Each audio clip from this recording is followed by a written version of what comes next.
नमस्कार मित्रों, मैं आनंद राज आप सबों का स्वागत करता हूं। आज हम लोग जिस विषय पर चर्चा करने वाले हैं वह है दैनिक भत्ता, डेली अलाउंसेस, जिसे हम लोग आम बोलचाल की भाषा में टीए बोलते हैं। जब कर्मचारी अपने कर्तव्यों का पालन के लिए प्रशासन की अनुमति से जब एक अपने हेडक्वार्टर को छोड़कर कहीं और ड्यूटी परफॉर्म करता है तो उसे रेलवे प्रशासन के द्वारा टीए दिया जाता है। मित्रों, इसकी चर्चा इंडियन रेलवे एस्टेब्लिशमेंट कोड के अध्याय 16 में की गई है और जिसके विषय में 1609 पैरा नंबर 1609 में इसके बारे में डिटेल दिया गया है। जो टीए है वो कर्मचारी के बेसिक के हिसाब से प्रदान किया जाता है, कर्मचारी के लेवल के हिसाब से। कर्मचारी अगर लेवल 1 से लेकर के लेवल 5 तक हैं तो उन्हें 500 रुपये एक दिन का। अगर कर्मचारी 6 से 8 के बीच में है तो उन्हें 800 रुपये पर डे। अगर कर्मचारी का लेवल 9 से 11 के बीच में है तो उन्हें 900 रुपये पर डे के हिसाब से। अगर कोई अधिकारी लेवल 12 से लेकर लेवल 13 के बीच में है तो उन्हें 1000 रुपये प्रति दिन के हिसाब से।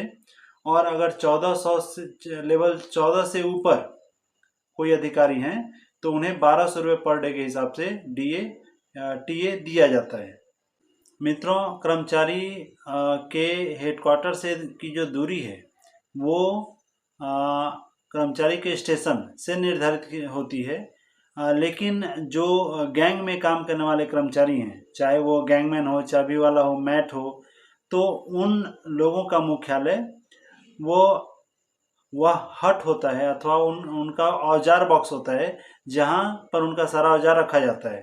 तो वहां से 8 किलोमीटर के दायरे से अगर कर्मचारी दूर जाता है तो उन कर्मचारियों को टीए दिया जाएगा। मतलब अगर 8 किलोमीटर से कम दूरी पर कर्मचारी जाके ड्यूटी परफॉर्म कर रहे हैं तो उन्हें कोई टीए नहीं दिया जाएगा। टीए प्राप्त करने के लिए 8 किलोमीटर से दूर जाकर के कर्मचारी को ड्यूटी करना होगा, तभी कर्मचारी का टीए जो है वो उन्हें मिलेगा। कोई भी कर्मचारी अगर 6 घंटे या उससे कम अपने हेडक्वार्टर से अनुपस्थित रहता है तो उन्हें कुल भत्ते का 30% उन्हें टीए दिया जाता है। कर्मचारी अगर 6 घंटे से ज़्यादा और 12 घंटे से कम हेडक्वार्टर से दूर रहा तो उसे 70% टीए दिया जाएगा। और कर्मचारी अगर 12 घंटे से अधिक अपने हेडक्वार्टर से दूर रहते हैं तो उसे पूरा टीए दिया जाएगा। अगर कर्मचारी हेडक्वार्टर से दूर है और इस बीच उसका रेस्ट आ जाता है और कर्मचारी उस रेस्ट के दौरान भी हेडक्वार्टर से दूर रहता है तो वैसे में कर्मचारी को उस रेस्ट का भी टीए दिया जाएगा। कर्मचारी अगर टीए में है, मतलब वो हेडक्वार्टर से दूर है, लेकिन अगर वो छुट्टी ले लेता है तो जो छुट्टी पीरियड है उसका टीए उसे नहीं दिया जाएगा। कर्मचारी टीए भरते समय जब कर्मचारी अपनी ट्रेन की यात्रा को दिखा रहा होता है तो वैसे में अगर कर्मचारी का ट्रेन जिस ट्रेन से कर्मचारी अपने हेडक्वार्टर को आ रहा है या कर्मचारी हेडक्वार्टर से बाहर जा रहा है, अगर 15 मिनट से ज़्यादा 15 मिनट से कम अगर ट्रेन लेट चल रही है तो वैसे में कर्मचारी को जो टाइम टेबल है, वर्किंग टाइम टेबल है, उसके हिसाब से दिखाना पड़ेगा।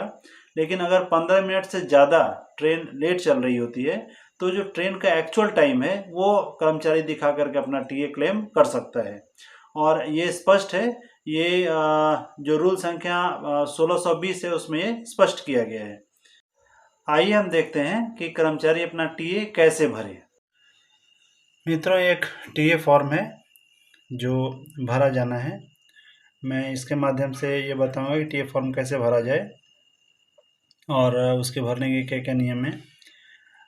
भारत सरकार द्वारा रेल मंत्रालय द्वारा एक स्टैंडर्ड फॉर्म है जिसमें ब्रांच का नाम, ब्रांच मतलब कर्मचारी किस ब्रांच में काम करता है, इलेक्ट्रिकल, ऑपरेटिंग, इंजीनियरिंग, जो भी है वो ब्रांच इसमें आ जाएगा।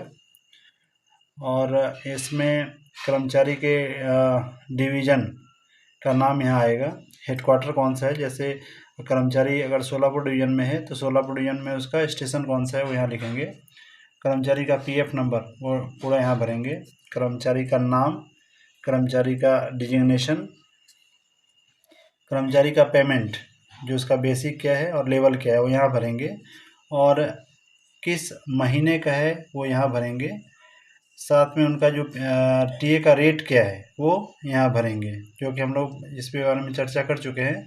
अगर सपोज़ करिए 4200 या उससे ऊपर वाले कर्मचारी का टीए भरा जा रहा है तो उसमें 800 रुपये, अगर इससे कम का है तो 500 रुपये, मतलब जो भी हो यहाँ पे भर दिया जाएगा।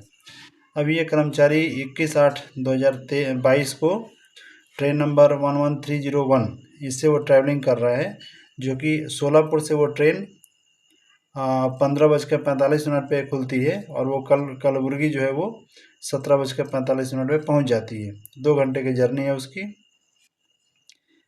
कर्मचारी 22 तारीख को कलबुर्गी में ही होल्ड करता है और 23 तारीख को ट्रेन नंबर 22158 इससे 19:33 जो कलबुर्गी से खुलती है और 21:50 पे वो सोलापुर पहुंच जाती है।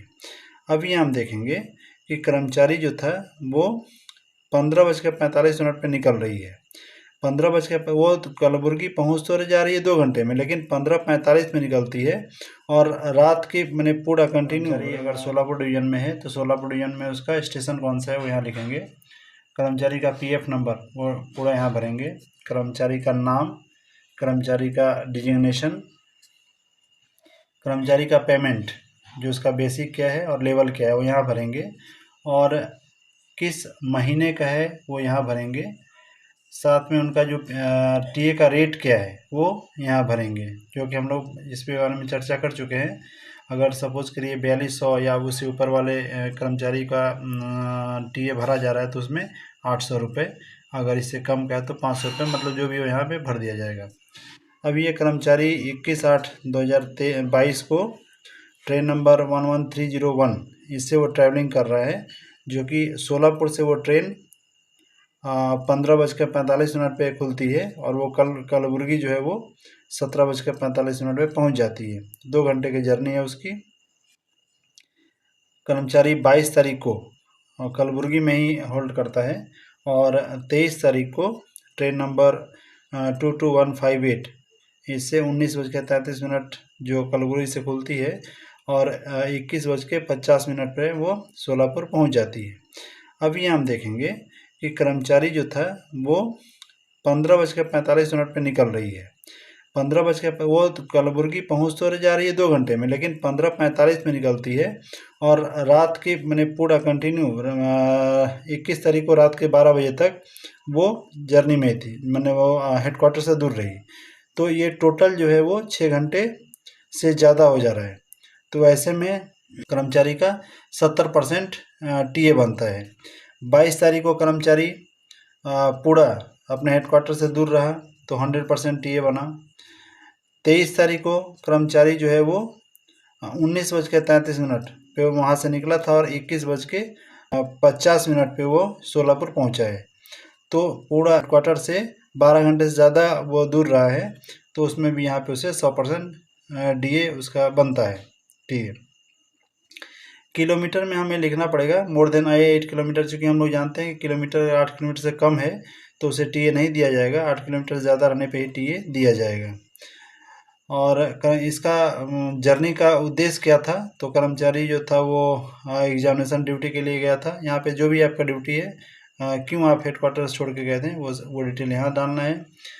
ये जो एक रेट 70%, 800 का 70%, 100% जो ये है, ये टोटल अमाउंट इसका जुड़ जाएगा। और एक समरी बनानी होगी। समरी में 70% का कितना दिए हुआ, 100% का कितना है, ये सब अमाउंट में इधर आ जाएगा और ये टोटल अमाउंट इधर जुड़ जाएगा। साथ में यहाँ जो टोटल आपका अमाउंट है उसको वर्ड में यहाँ पे लिखना होगा। साथ में कर्मचारी जिसका टीए है वो अपना नाम लिखेगा और जो कर्मचारी का टीए का क्लेम कर रहा है उसका साइन होगा, जो उसके इंचार्ज होंगे उनका साइन होगा और यहाँ कंट्रोलिंग ऑफिसर का साइन होगा। ये तीनों साइन करा के कर्मचारी अपने डिपो में या डिविजनल हेडक्वार्टर में देगा, जिससे उसका टीए पास हो जाएगा। कर्मचारी अपने पूरे महीने का टीए एक ही साथ क्लेम करेगा। वो कर्मचारी जो है वो अलग अलग एक ही महीने में एक से अधिक बार टीए नहीं भर सकता है। पूरे महीने का टीए उसे एक बार ही भरना होगा। कर्मचारी जब टीए भरता है तो उसे 2 महीने के अंदर ही वो भर सकता है टीए। अगर 2 महीने से ज़्यादा लेट हो जाती है तो उसका क्लेम निरस्त हो जाता है। उसके बाद 2 महीने के बाद वो कर्मचारी अपना क्लेम नहीं कर सकता है। इसलिए ज़रूरी है कि आप जैसे ही अपना मंथ खत्म होता है टीए का भर करके और उसे हेडक्वार्टर में या अपने डिपो में जमा करें। कर्मचारी जब भी ड्यूटी परफॉर्म करने के लिए कहीं दूसरे स्टेशन पे जाता है तो कर्मचारी को चाहिए कि वो एक ऑथोरिटी लेकर के ही ट्रैवल करे। और जब वो कर्मचारी अपना टीए क्लेम कर रहा होता है, भर रहा होता है, उस समय वो ऑथोरिटी कर्मचारी को अपने टीए फॉर्म पे ऑथोरिटी भरना पड़ता है। इसलिए कर्मचारी को चाहिए कि वो जब भी अपने हेडक्वार्टर से बाहर जाके ड्यूटी परफॉर्म कर रहा हो तो अपना टीए अपना एक जो ऑथोरिटी है अथवा जो ड्यूटी पास है वो लेकर रखें और उस समय वो कर्मचारी अपना टीए भरते समय उसको सबमिट करें। मित्रों, ये एक महत्वपूर्ण सब विषय था। आपसे अनुरोध है कि चैनल को सब्सक्राइब करें। अगर आप कोई जानकारी से संतुष्ट हैं तो उसे लाइक करें और शेयर करें। धन्यवाद।